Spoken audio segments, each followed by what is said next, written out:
네, 저희가 지난주에는 네. 약한 자 대 강한 자에 대해서 공부를 했잖아요. 한 주 동안 약한 자, 강한 자 어떻게 생각을 좀 해보셨는지요? 저는 진짜 사실 약한 쪽에도 속하고 강자에게도 속하는데 네. 제가 한 주 동안 생각했던 건 이 두 그룹이 하나가 될 수 있는 방법을 지난주에 알려주신 대로 진짜 마음을 더하고 지금 융합이 되는 건데 이게 진짜 숙제예요. 잘 되지가 쉽지 않아요. 않죠. 네, 기득권이 너무 세. 맞아. 서로가 조금만 배려해주면 조금만. 되는데 네. 그게 어렵잖아요. 맞아요. 그런데 배려할 수 있는 아주 좋은 방법이 있더라고요. 뭐죠? 그대로 인정하는 거예요. 인정하는 거. 인정하다 보면 사랑도 싹트게 되고 지난주 배려도 하게 되는 거예요. 저도 그 친한 동생들, 교회 같이 다니는 동생들이 네. 있는데 네. 이번에 보니까 더 예뻐 보이더라고요. 오. 뭔가 사랑이 샘솟는 느낌이 들더라고요. 네. 하나님 안에서 우리가 형제 자매다 이런 마음을 가지니까. 아, 좋습니다. 오늘 이 시간도 네. 어떤 수업이 될지 예쁜 마음으로, 사랑하는 마음으로. 좋아요. 좋습니다. 우리 사랑하는 목사님 나오셨습니다. 안녕하세요. 안녕하십니까. 안녕하세요. 네, 반갑습니다. 네. 사랑합니다. 다시 뵙게 돼서 반갑습니다. 네. 14장 1절로부터 15장 13절까지는 로마서의 클라이맥스, 결정이라고 제가 말씀드렸죠. 네. 네. 강자하고 약자에 대해. 네. 인생을 살다 보면 약자에 속할 수도 있고 강자에 속할 수도 있죠. 네. 꼭 지위나 신분이 높다고 해서 강자가 되고 낮다고 해서 약자가 되는 건 아니에요. 그렇죠? 네. 예를 들면 건강이 이제 부장님이 좀 건강이 안 좋고 과장님이 건강이 좋다 그러면 부장님이 건강 문제는 약자가 되고 과장님이 그러네. 건강 문제는 또 강자가 될 수 있죠. 그러네요. 신앙도 꼭 어떤 신분이나 지위가 높다고 그래가지고 강자가 되는 것은 아니죠. 우리는 강자도 되고 약자도 될 수 있는데 강자는 약자를 업신여기지 말라, 깔보지 그렇죠. 말라, 네. 갑질하지 말라. 네. 네. 그 다음에 약자는 강자에 대해서 어떻게 하라고 했어요? 비판하지 말라. 비판하지 말라. 정죄하지 말라. 날라리 신자, 뭐 이런 식으로 함부로 우리가 속단하면 안 된다. 네. 우리는 다 하나님의 심판대 앞에 서야 할 그 피고인석에 앉아 있어야 할 사람들이 다 우리 똑같은 재판자가 사람이야. 아니다. 같은 입장인데. 우리는 집주인 밑에 있는 그런 종들이지. 네. 종들끼리 누가 일어서고 넘어지고 그런 얘기하면 안 된다. 맞아요. 이런 말씀 배웠죠. 네. 맞습니다.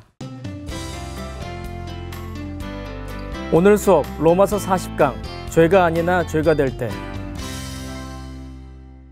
자, 이제 강자 대 약자. 이거는 성숙한 신자 대 미숙한 신자. 또 계몽된 신자 대 계몽되지 못한 신자의 대결이다. 지난주에 잘 배우셨을 네. 거예요. 네. 한마디로 말하면 강자는 율법에서부터 풀려난 신자고 약자는 율법에서부터 풀려나지 못한 신자다. 네. 강자는 세련된 신자고 약자는 구닥다리 신자다. 뭐 우리가 이렇게 얘기할 수 있어요. 쉽게 아니면 강자는 조금 진보적인 신자고 네. 또 약자는 좀 보수적인 신자다. 뭐 우파다, 좌파다. 이렇게 우리가 여러 가지로 한번 해석을 하면 될 것 같습니다. 자, 바울은 왜 광자와 약자라고 하는 표현을 쓸까요? 지난번에도 제가 말씀드렸던 것처럼 위화감을 조성하는 그런 용어고 약자 쪽에서는 기분이 좀 나쁘잖아요. 네. 그래도 왜 굳이 이런 표현을 쓸까요? 그들이 극단적으로 나눠져 있기 때문에 그런 거 아닐까요? 극단적으로 네. 나눠져 있기 때문에. 네. 또 저렇게 강자, 약자라고 표현을 해야지 진짜 갭이 크구나 뭐 이런 걸 느낄 수 있지 않을까요? 양쪽의 문제가 더 아주 첨예하게 드러날 그쵸. 수 있기 네. 때문에 아마 일부러 고민해서 이런 표현을 쓰는 것 같은데요. 근데 사도 바울의 관심은 약자를 보호하는 데 관심이 더 많은 것 같아요. 자기도 강자 그룹에 있지만 약자 쪽을 좀 이렇게 보호하려고 하는 마음이 더 많은 것 같아요. 네.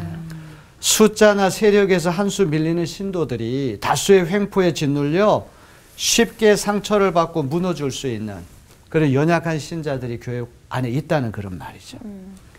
강자들이 배려하고 존중해주지 않을 경우에 쓰러질 수 있는 취약 그룹이 교회 안에 있기 때문에 굳이 약자라고 하는 표현을 쓰는 것이 아닐까 이렇게 생각해 봅니다. 네. 자, 강자가 빠질 수 있는 위험성은 어떤 위험성이 있을까요? 교만함. 교만함. 네. 강자는 약자보다 모든 면에서 성숙하고 계몽됐다. 이런 자부심을 갖고 그 약자를 좀 한 수 가르쳐 줘야 되겠다. 좀 미숙한 신앙에 성숙한 신앙으로 끌어올려야 되겠다. 저 계몽되지 못한 상태에서 계몽된 신자로 내가 좀 훈계하고 교정시켜야 되겠다. 칼자루를 자기가 쥐고 있다고 하는 갑질할 수 있는 그런 횡포가 강자에게 다분히 있는 것이죠. 네. 강자들은 항상 그렇게 얘기해요. 네가 잘 몰라서 그러는데. 나 진짜 속 터져. 어디서 많이 들어봤다. 되게 얄미워. 그러네요, 정말. 역지사지라는 말 들어보셨죠? 네. 역지사지가 뭐예요? 입장을 바꿔놓고 생각해. 처지를 바꾸어서 네. 한번 생각해봐라. 약자의 처지를 세심하게 헤아리지 않고 자기 자신이 옳다고 여기면서 자기 신념을 강요해서 상대방을 뜯어 고치려고 하는 것. 그러다 보면 약자가 무너질 수 있겠죠. 상처를 받을 수가 있는 겁니다. 다수의 주류 세력이 자신이 정해놓은 기준에다가 소수의 비주류 세력을 동화시키고 순응시키려고 할 수 있잖아요. 로마 교회의 강자와 약자의 대립 구도도 바로 이런 문제에 노출되어 있는 거예요. 사도 바울이 기다리고 기다렸다가 1장부터 13장까지 전 세계 어느 시대 어느 장소에나 다 들을 수 있는 그런 일반적인 말씀하다가 딱 로마 교회 상황에 딱 적당한 말씀. 현장성 있는 그 문제에다가 그 말씀을 딱 적용을 해가지고 어떤 놀라운 원리를 우리에게 보여주거든요. 네. 그렇기 때문에 14장 1절로부터 15장 13절은 클라이맥스, 로마서의 절정 부분이라고 해도 과언이 아닙니다. 네. 강자의 성경이나 신학 지식이 아무리 옳다고 할지라도 약자 쪽을 보호하기 위해 자신의 자유를 제한할 필요가 있다는 거죠. 갑을 관계로 인식할 때 갑질하는 쪽이 먼저 변화가 돼야 되죠. 맞아요. 그렇죠. 강자 쪽에서 약자 쪽으로 내려와야 돼. 예수님도 최고의 강자지만 최고의 약자가 되셔서 우리의 처지를 이해하시는 쪽으로 내려오셨잖아요. 네.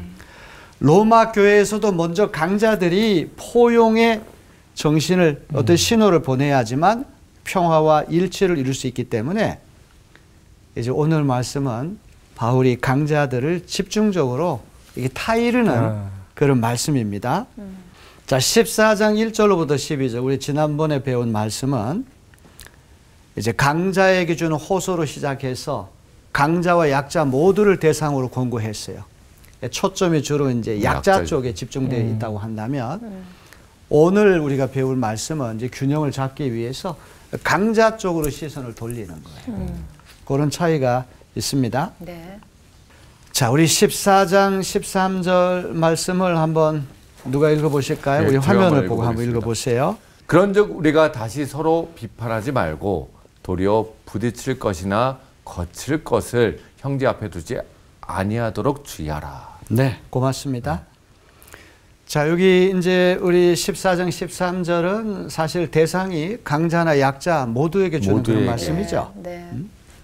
이제 부정적인 측면하고 이제 긍정적인 측면으로 나누어 본다면 이제 부정적인 측면에서 강자가 약자에게 영적인 상처를 입히는 방향으로 자신의 자유를 남용해서 안 된다. 이걸 강조해요. 그다음에 이제 긍정적인 측면에서 강자가 약자를 배려하고 존중하는 사랑의 정신으로 처신해라. 교회의 평화와 일치를 좀 구현해라. 덕을 세워라.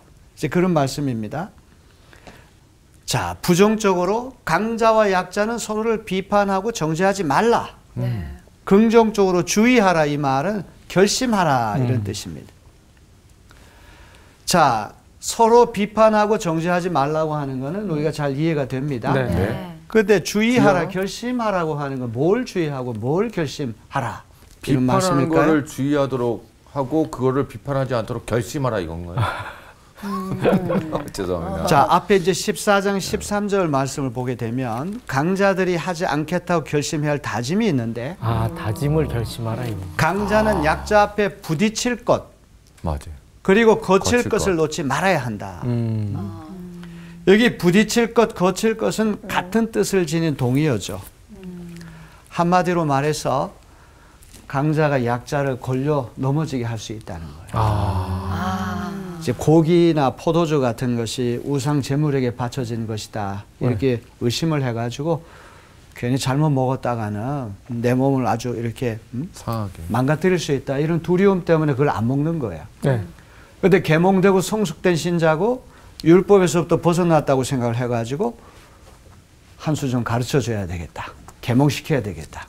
그 앞에서 보란듯이 막 고기와 포도주를 먹고 마시다가는 그 믿음이 연약한 시험 자를 들죠. 시험에 들게 하고 넘어뜨릴 수 있다. 그게 바로 부딪힐 것과 고칠 것이. 그렇네요. 누군가를 시험 들게 만드는 그렇습니다. 것을 하지 말라는.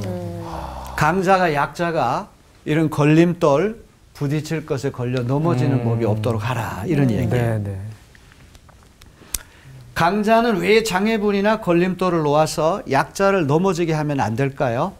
이제 두 가지 신학적인 근거가 있습니다. 네. 첫 번째 근거는 그리스도께서 위하여 죽으신 형제 자매를 음식 문제 때문에 망하게 하지 말라. 참 아름다운 말이에요. 얼마든지 내가 고기나 포도주 입에 댈 수 있는 자유가 있고 그건 율법적인 잔재이기 때문에 복음 세계에서는 괜찮아. 이렇다고 할지라도 그 형제가 십자가의 그 형제를 위해서 돌아가셨잖아요. 그리스도께서. 그래서 음식 때문에 막 먹고 마시면 그 형제를 망하게 하면 안 된다네. 그 장로님이 집사님 앞에 얼마든지 술 마실 자유가 있지만 이거 잘못했다가는 집사님 시험에 들고 시험 들죠. 네. 영영 믿음에 떠날 수 있으니까 순전히 그 집사님을 배려하고 존중하기 위해서 술 먹을 수 있는 자유를 포기하는 거. 네. 자, 두 번째 근거는 하나님 나라가 먹고 마시는 문제보다 훨씬 더 중요하다. 아, 그렇죠. 맞아요. 우선순위. 이게 고기 먹고 포도주 마시는 문제 때문에 훨씬 더 중요한 하나님 나라가 이게 우리의 초점이 되지 않으면 이거는 잘못이다네. 이제 그 이야기를 맞습니다. 오늘 이제 우리에게 들려줍니다. 네. 강자가 약자를 사랑의 정신으로 대해야 한다는 사실을 역설하기 전에 강자가 처한 딜레마가 있어요. 이러지도 못하고 저러지도 못하고 네. 진퇴양난 속에 빠져 있어요. 우리 14장 14절을 여학생 두 분이 한번 읽어주시겠습니다. 내가 주 예수 안에서 알고 확신하노니 무엇이든지 스스로 속된 것이 없으되 다만 속되게 여기는 그 사람에게는 속되니라. 자, 오. 내가 주 예수 안에서 알고 확신하노니 요 말이 재미있는데 요거는 네. 아마 예수님의 가르침을 사도 바울이 염두에 두고 하는 말씀 같아요. 자, 예수님이 마가복음 7장 15절로부터 16절에 이런 말씀 하셨어요. 무엇이든지 밖에서 사람에게 들어가는 것은 능히 사람을 더럽게 하지 못하되 사람 안에서 나오는 것이 사람을 더럽게 하는 것이라. 밖에서 사람 안에 들어가는 게 뭐예요? 음식이죠. 어떤 음식을 먹고 마시는가에 따라 가지고 그것 때문에 우리가 정해지고 부정해지는 게 아니라 그렇죠. 우리 마음에서부터 나오는 죄성이 사람을 정하고 부정하게 하는 거 아닙니까? 그러니까 세상의 모든 만물은 다 선하다. 이 창조론에 근거한 신학적인 확신을 여기서 우리에게 보여주고 있는 것입니다. 네. 자, 다시 한번 말씀드린다면 바울이 예수님 안에서 확신한 진리는 창조론에 입각한 모든 피조물의 선성, 하나님이 지으신 모든 것은 다 선하다. 태양에서부터 빛이 쫙 이렇게 흘러내려 나온다 그러면 자 끄트머리 가면 조금 희미한 쪽이 있겠죠. 그림자가 네. 있겠지만 네. 다 한 태양에서부터 빛이 나왔기 때문에 다 정도의 차이만 있을 뿐이지 다 좋은 거 아닙니까? 네. 그렇죠? 그러니까 하나님이 지으신 모든 거는 다 선하고 좋은 것이다. 그게 무엇이든지 그 자체로 부정한 것은 없다. 이 음식이라고 하는 거는 다 이제 그와 같다고 하는 걸 지금 여기서 말씀하고 있습니다. 선하신 하나님에 의해 창조된 일체의 피조물이 선하다.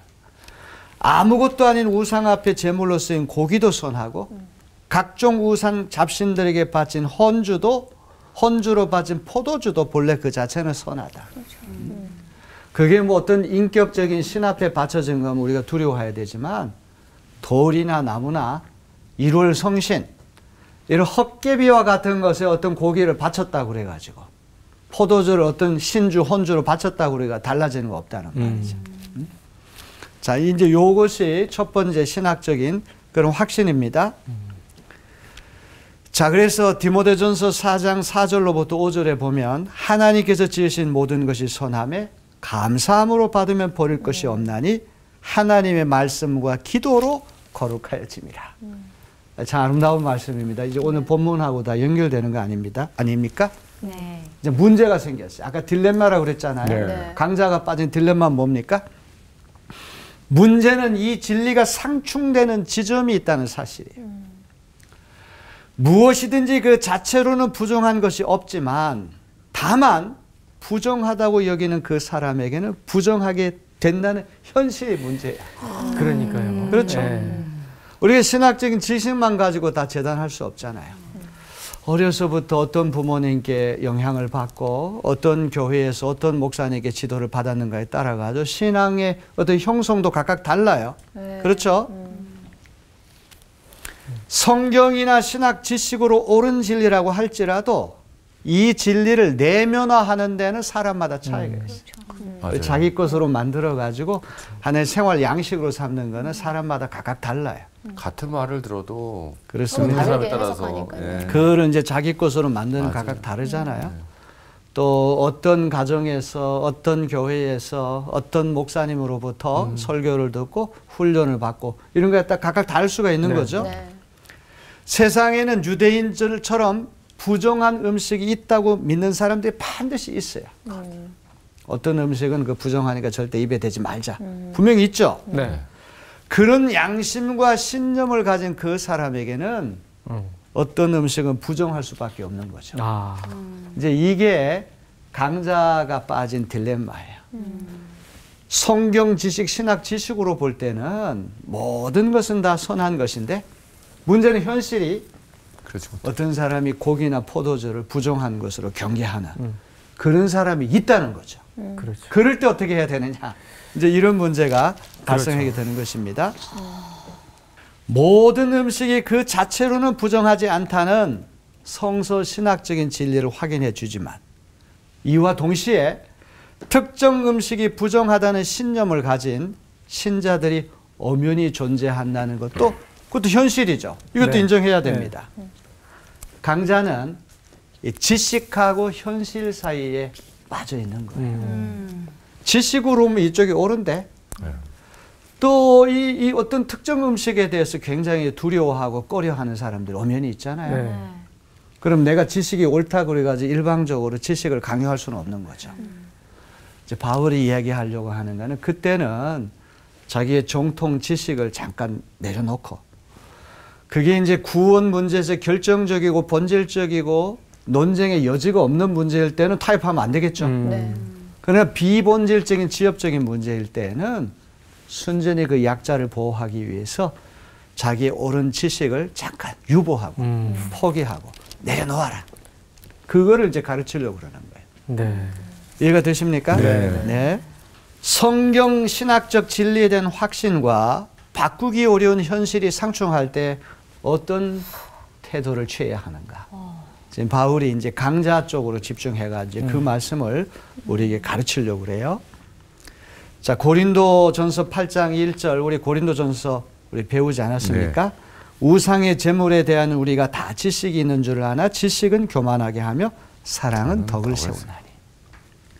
이게 정통 지식이 있다고 할지라도 지식이라고 하는 사람을 교만하게 해요. 강자가 내 지식이 옳고 내 신학적인 견해가 확실하니까 무조건 너희는 내 말 들어라. 내가 좀 너를 좀 바꿔야 되겠다. 이렇게 되는 건 교만하게 만들지만 그렇죠. 사랑은 덕을 세운다는 말이죠. 아시겠죠? 네. 지금 이제 말씀하려고 하는 어떤 기본 논조가 계속 이렇게 되는 것입니다. 지식과 사랑은 함께 가야만 하고 균형을 이루어야만 하는 것입니다. 네. 사도 바울은 성서 신학적 진리에 대한 지식보다 이웃을 배려하고 존중하는 것, 실천적인 사랑이 훨씬 더 중요하다. 그쪽으로 논리를 풀어가고 있는 것입니다. 강자가 세상에 부정한 음식은 하나도 없다. 이 사실 하나만 생각하고 부정한 음식에 대해서 조심하고 꺼려하는 약자 앞에서 자기 신학 지식을 과시하면서 내가 좀 한 수 가르쳐 줘야 되겠다. 이렇게 하는 거는 안 된다는 그런 말이죠. 강자는 약자의 입장이 잘못됐다는 사실을 알고 있다고 할지라도 먼저 약자의 처지를 이해하고 존중하는 태도부터 먼저 취해야 된다. 네. 이게 사도 바울이 가르치는 거예요. 우리 14장 15절을 강준 씨가 한번 읽어주시겠습니다. 만일 음식으로 말미암아 내 형제가 근심하게 되면 이는 내가 사랑으로 행하지 아니함이라. 그리스도께서 대신하여 죽으신 형제를 내 음식으로 망하게 하지 말라. 참 아름다운 말이죠. 이거는 강자에게 주는 말이에요. 그죠? 약자가 이제 고기나 포도주 먹고 마시는 걸 굉장히 두려워하고 꺼려 하는데, 아유, 아직도 율법에 갇혀 있어. 내가 한 수 가르쳐야 되겠어. 계몽시켜야 돼. 성수가 신자 만들어야 되겠어. 그 음식을 막 먹고 마시는 거야. 그 사랑으로 행하자고 지식만 가지고 그렇게 할 때는 그리스도께서 그 약한 형제를 위해 대신 죽으셨는데 음식 때문에 결국 망가뜨리는 거다. 시험을 이렇게 되는 거죠. 맞아요. 자, 이제 요걸 한번 생각해 봅시다. 강자가 약자에 대한 우월감과 경멸감으로 고기와 포도주를 입에 댈 때 약자가 빠질 수 있는 가능성이 두 가지가 있어요. 이제 물론 이제 여러분 잘 대답할 수 있겠지만 시간을 아끼기 위해서 두 가지를 제가 말씀드리겠습니다. 첫째는 더욱더 강팍해져서 강자를 비판하고 정죄하며 자신의 입장을 더욱더 강경하게 고수하는 방향이 있겠죠. 그럴 수 있겠네요. 그럴 때 약자는 성숙하고 책임 있는 신자로 자라나갈 수가 없어요. 더 문을 탁 걸어 잠그고 더 예민해. 더 강경하게 자기 신념을 고수하고 자기 신념하게 일치하지 않는 사람은 다 배척하고. 날라리 신자고 다 잘못됐다고 이렇게 비난할 수가 있죠. 그죠? 그게 첫 번째 가능성이에요.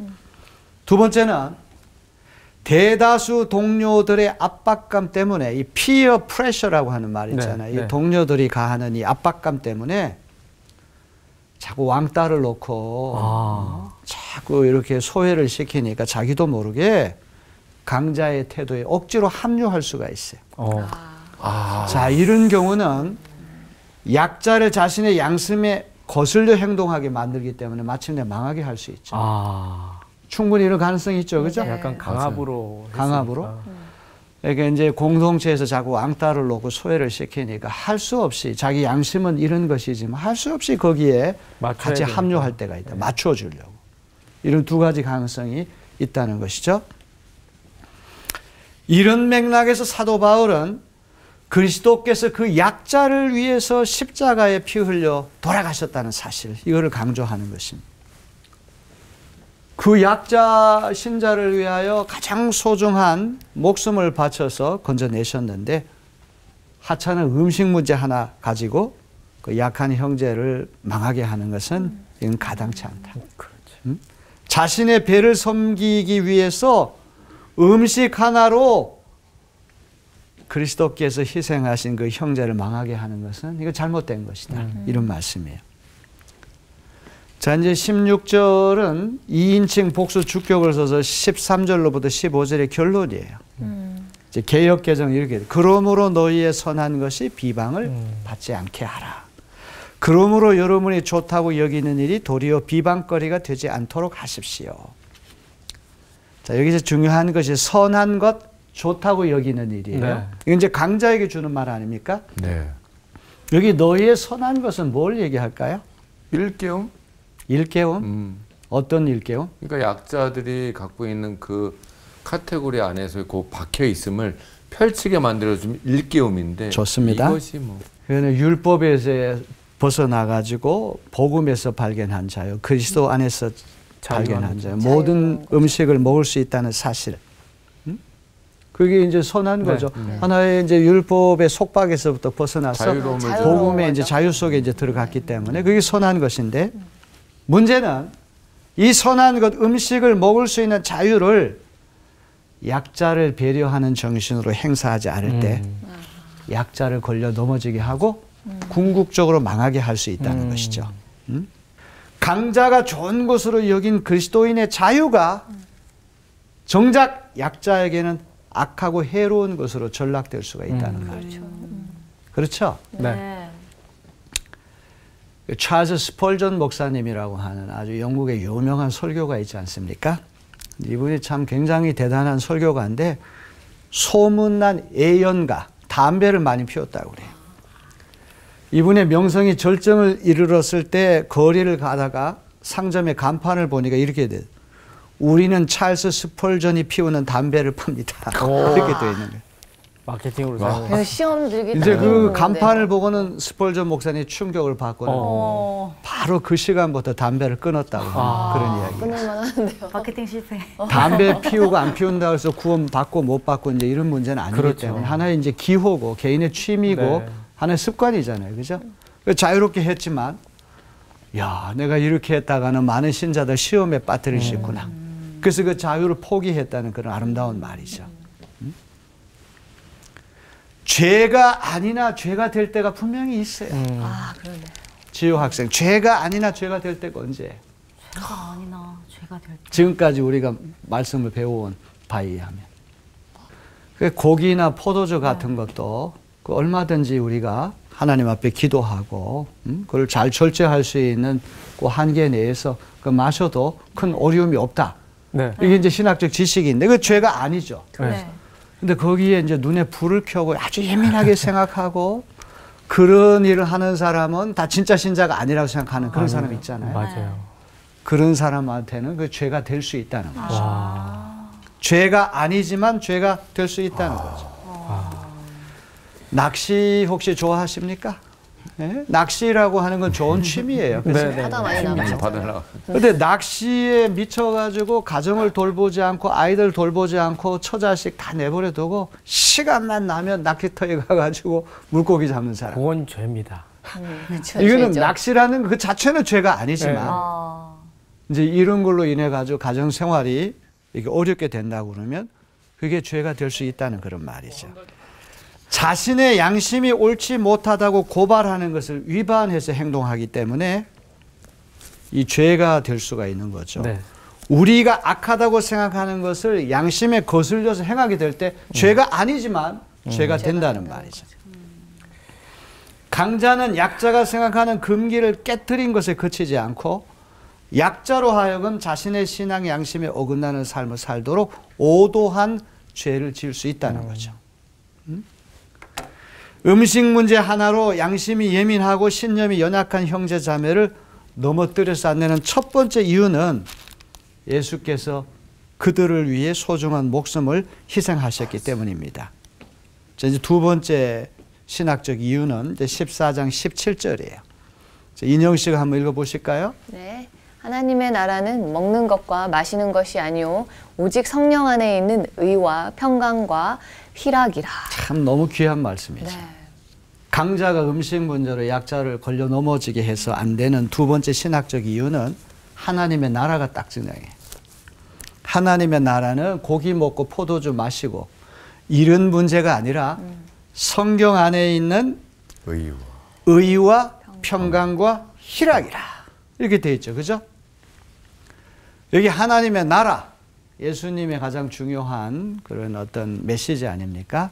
헬라 말로 해, 바실레이아, 투, 데우라고 하는 말인데 이 하나님 나라가 아닌 것과 또 분명한 것이 있으면 아닌 건 뭐예요?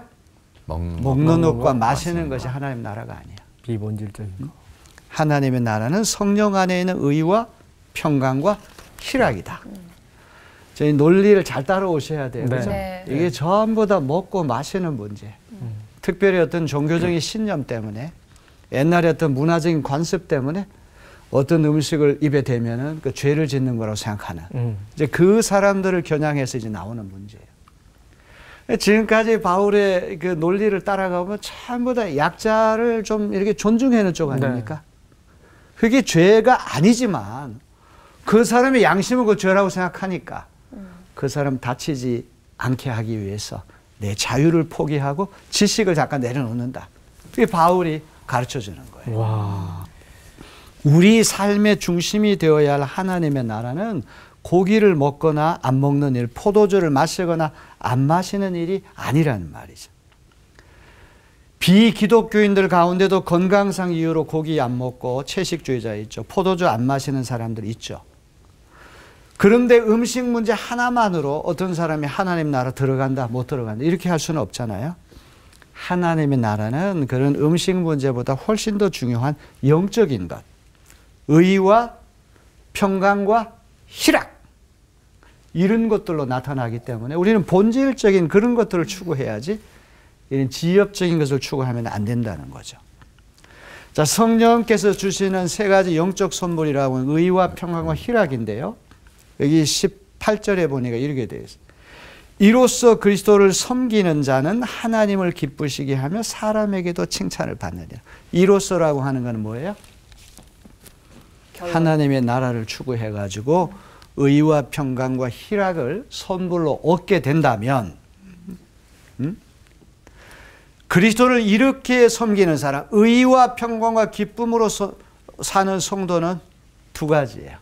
위로 하나님을 기쁘게 해드리고, 아래로 사람에게도 인정받는다, 칭찬받을 수 있다. 그런 말이죠.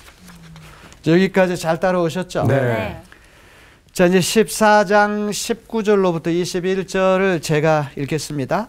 그러므로 우리가 화평의 일과 서로 덕을 세우는 일을 힘쓰나니 음식으로 말미암아 하나님의 사업을 무너지게 하지 말라. 만물이 다 깨끗하되 거리낌으로 먹는 사람에게는 악한 것이라. 고기도 먹지 아니하고 포도주도 마시지 아니하고 무엇이든지 내 형제로 거리끼게 하는 일을 아니함이 아름다우니라. 여기 보면 화평을 도모하는 일과 서로 덕을 세우는 일에 힘쓰라. 이게 첫 번째 권고예요. 두 번째로 하나님이 이룩해 놓으신 것, 하나님의 사업을 음식 때문에 무너지게 하지 말라. 세 번째, 고기를 먹든지 포도주를 마시든지 무엇이든지 형제 자매를 걸려 넘어지게 하지 말라. 강자와 약자가 서로 대결하는 이 로마 교회에서 가장 중요한 일은 고기 먹느냐 포도주 마시느냐 이런 지역적인 부차적인 문제가 아니라 서로가 용납하고 존중해가지고 평화와 일치를 구현하는 것. 하나님의 나라를 건설하는 것. 이게 훨씬 더 중요하다는 얘기죠. 자, 우리 14장 20절을 우리 지호 학생이 한번 읽어보실까요? 네. 음식으로 말미암아 하나님의 사업을 무너지게 하지 말라. 만물이 다 깨끗하되 거리낌으로 먹는 사람에게는 악한 것이라. 네, 고맙습니다.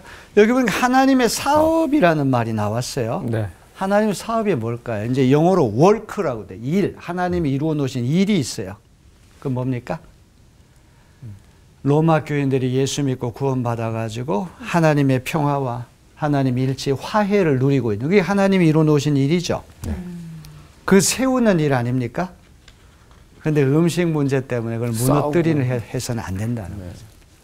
하나님의 은혜로 평화와 일치 화해의 공동체가 조성이 됐는데 그걸 무너뜨리면 안 된다는 거예요. 우리는 세우는 일에 주력해야지 무너뜨리는 일에 주력해서는 안 된다. 참 이게 중요한 말인데요. 우리 교회 생활 하다 보면 본질적인 문제 때문에 다투는 게 아니죠. 그렇죠. 이 지엽적인 아주 부차적인 논쟁의 여지가 있는 문제를 자기 신념을 가지고 막 강하게 밀고 나와가지고 공동체가 무너질 때가 많잖아요. 지금 바울이 그 말씀을 하는 것입니다. 자, 21절에서 다시 한번 강자들에게 훈계를 합니다. 고기도 먹지 아니하고 포도주도 마시지 아니하고 무엇이든 내 형제로 거리끼게 하는 일을 아니함이 아름다운 일. 여기 무엇이든지라고 하는 말은 단순히 고기, 포도주 이런 음식 문제뿐만 아니라 다른 모든 영역을 다 이야기하는 거예요. 네. 그렇죠? 네. 자, 그래서 개인 신념을 속으로 간직하라. 이제 22절로부터 23절은 논쟁의 여지가 있는 비본질적인 사안을 다룰 때 개인 신념과 공중 행동을 슬기롭게 구별하는 지혜가 필요하다는 거예요. 자, 우리 14장 22절로부터 23절 한번 다 같이 한번 읽어보겠습니다. 시작. 내게 있는 믿음을 하나님 앞에서 스스로 가지고 있으라. 자기가 옳다 하는 바로 자기를 정죄하지 아니한 자는 복이 있도다. 의심하고 먹는 자는 정죄되었나니 이는 믿음을 따라 하지 아니하였기 때문이라. 믿음을 따라 하지 아니하는 것은 다 죄니라. 자, 고맙습니다.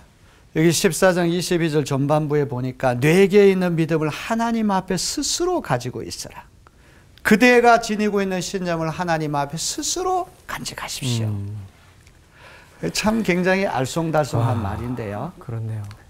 이 정치적으로도 가족들 가운데에도 생각이 다를 수 있잖아요. 그렇죠. 다 다르죠. 이럴 때는 어떻게 해야 됩니까? 바울이 가르쳐 준 대로 한다면 상대방의 입장을 깔보거나 비판하지 말고 자기가 간직하고 있는 그 정치적 신념 이런 거를 하나님 앞에서만 비밀스럽게 지키는 것이 현명하다. 이거는 위선을 부리거나 이중 도덕 기준을 가지라는 말이 아니라 순전히 공동체를 세우고 평화를 도모하고 덕을 세우기 위해 이렇게 신중하고 지혜롭게 처신하라. 이거죠. 네. 음식법이나 성일 준수법도 마찬가지예요. 서로 다른 신념을 가진 강자들과 약자들이 자신의 입장을 강변하거나 억지로 강요하지 말고 그거는 하나님과 나 사이에만 비밀스러운 양심 문제로 간직하라. 이런 얘기죠. 음식처럼 사적인 문제라고 할지라도 자신의 신념과 양심의 확신을 공중 앞에서 구체적 행동으로 보여줄 때 두 가지 가능성이 있어요. 자기가 옳다고 생각하는 바로 자기를 정죄하지 않은 자는 복이 있습니다. 그 다음에 23절 의심을 하면서 먹는 사람은 이미 단죄를 받은 것입니다. 그것은 믿음의 근거에서 한 것이 아니기 때문입니다. 저기 이제 22절 요 위에 있는 거는 강자가 보일 수 있는 가능성이고 밑에 있는 거는 약자가 주로 보일 수 있는 가능성이죠.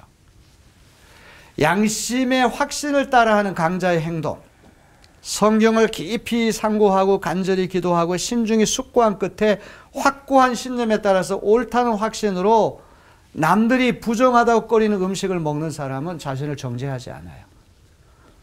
충분히 기도하고 충분히 성경을 연구하고 충분히 숙고하고 양심에서부터 우러나온 거예요. 자신의 신앙 양심에 따라 올바로 결단하고 행동했기 때문에 그런 사람 복된 사람이죠. 고기나 포도주를 입에 대지 않는 약자도 자신의 확고한 신념에 따라 양심의 가책 없이 떳떳하게 그런 태도를 취한다면 그도 역시 복된 사람이 된다는 말이죠. 그런데 이걸 의심하면서 믿음을 따라서 하지 않고 의심하면서 다른 사람이 강요하니까 눈치 보면서 하면은 이미 자기 양심을 위반하는 거기 때문에 죄가 된다는 그런 말이에요. 자, 이제 이 두 가지를 이제 마지막으로 제가 말씀드리면서 그동안 아주 복잡하고 어려운 강의를 좀 마치려고 그래요. 첫 번째는 목자는 가장 연약한 양이 따라오도록 보폭을 조정해야만 해요. 맞는 말. 내 기준이 이렇고 내가 이렇게 옳다고 지식이 이렇다고 그래가지고 교인들이 다 따라오게 할 수는 없잖아요. 사실 이제 이 말은 저에게 좀 뜨끔한 말이에요. 내가 여러분에게 목자라 그런다면 여러분 보폭을 조정하면서 이렇게 와야 되는데 이 보폭을 조정하지 못하고 너무 이렇게 일방적으로 달려올 수 있는 가능성이 있잖아요. 추천지 그렇게 생각 안 해요? 오늘도 한두 번 그런 말씀하셨어요. 이해했지. 그렇죠. 그러니까 이제 좀 이렇게 성숙하고 계몽되고 앞서가는 사람은 좀 연약하고 미숙하고 계몽되지 못한 신자가 잘 따라오도록 걸음걸이를 좀 조정할 필요가 있죠. 네. 그게 첫 번째예요. 네. 잘 이해하셨죠? 네. 네. 그런데 두 번째는 한번 우리 네 분이 한번 다 같이 한번 읽어보겠습니다. 네. 시작. 그리스도인은 만물에 대해서 자유로운 주인이며 아무에게도 예속되지 않는다. 그리스도인은 만물을 섬기는 종이며 누구에게나 예속된다. 참 아름다운 말이에요. 그죠? 마틴 루터가 한 말인데 우리는 주인이면서 종이고 종이면서 주인이라는 말. 예수 믿고 우리는 모든 것을 풀려난 자유인이지만 또 모든 사람을 섬기는 종이 돼야 된다. 이 모순과 역설이라고 하는 것은 우리가 지상에 있을 때 피할 수 없는 그리스도인의 숙명인 것 같아요.